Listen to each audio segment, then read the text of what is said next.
Hey guys, welcome to Rooted Plus. This is video 6 in our series on the book of Mark, and today we're going to be talking about Jesus as a wise teacher. So we're going to be focusing on one of his miracles seen in Mark chapter 8. First, we're going to be reading verses 1 through 10.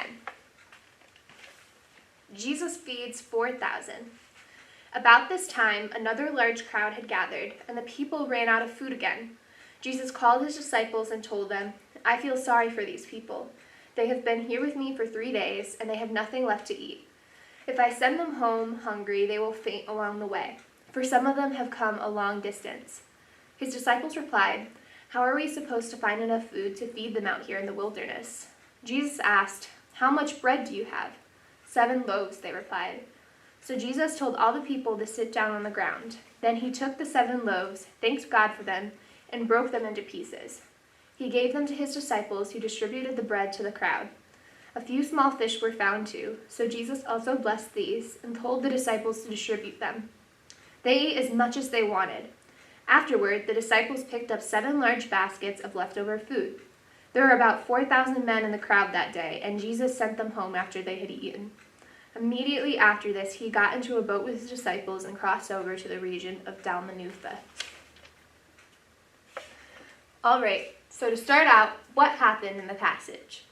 So in this case, there is a crowd of 4,000 men. And at this time, this wouldn't have been including the women and children.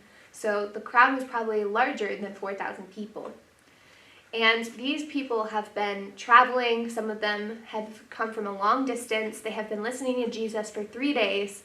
And in this time, they've started to get hungry. And they actually don't have enough food to go home. But I think we can at least admire the faith that they were so desperate to hear what Jesus had to say that they were forgetting about things like, where are we going to find dinner? But Jesus is taking care of their needs because he was coming through when they were being faithful to him. So when he tells the disciples, we need to feed this crowd, they start to freak out. And they're like, how are we supposed to find enough food to feed this crowd of 4,000 men? And I know in my own faith, I'm pretty forgetful, but I will say that Jesus just did this miracle not that long ago, feeding 5,000 people. So this is even less people, and they're worried, how is God going to come through? And I know that I can start complaining or asking God how he's going to come through in my life and doubting that he's able, when truthfully, I've already seen him come through in my life.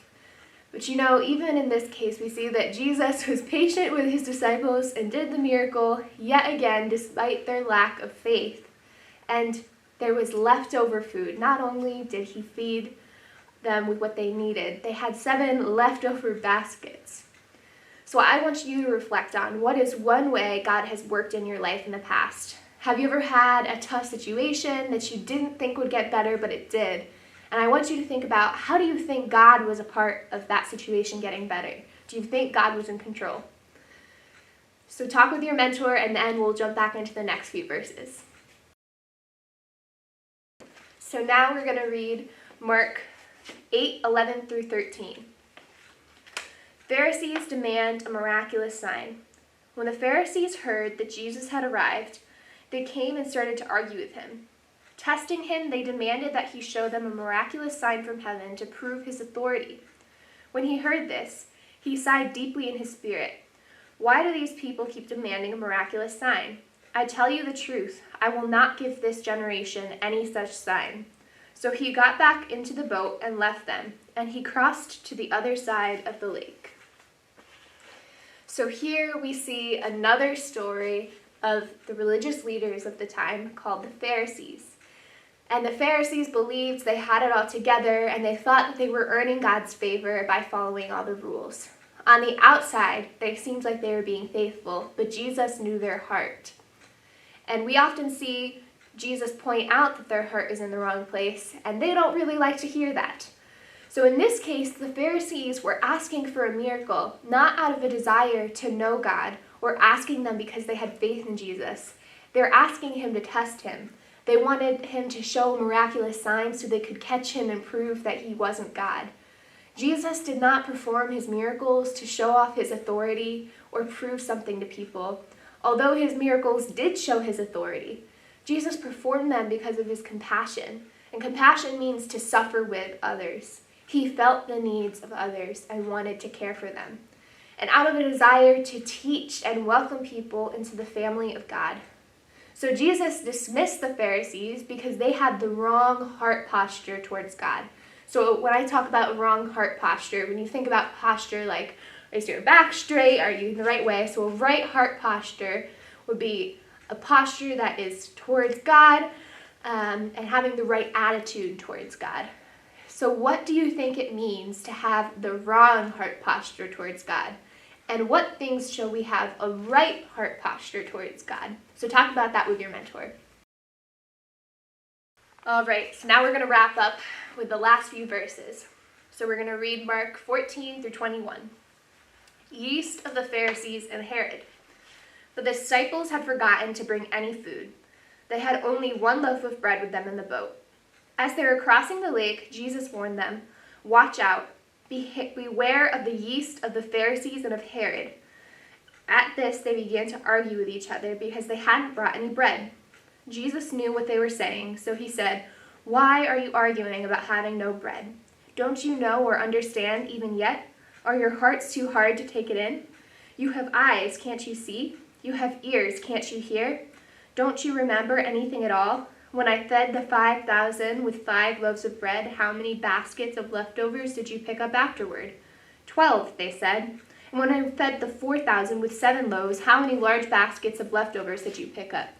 7, they said. "Don't you understand yet?" he asked them.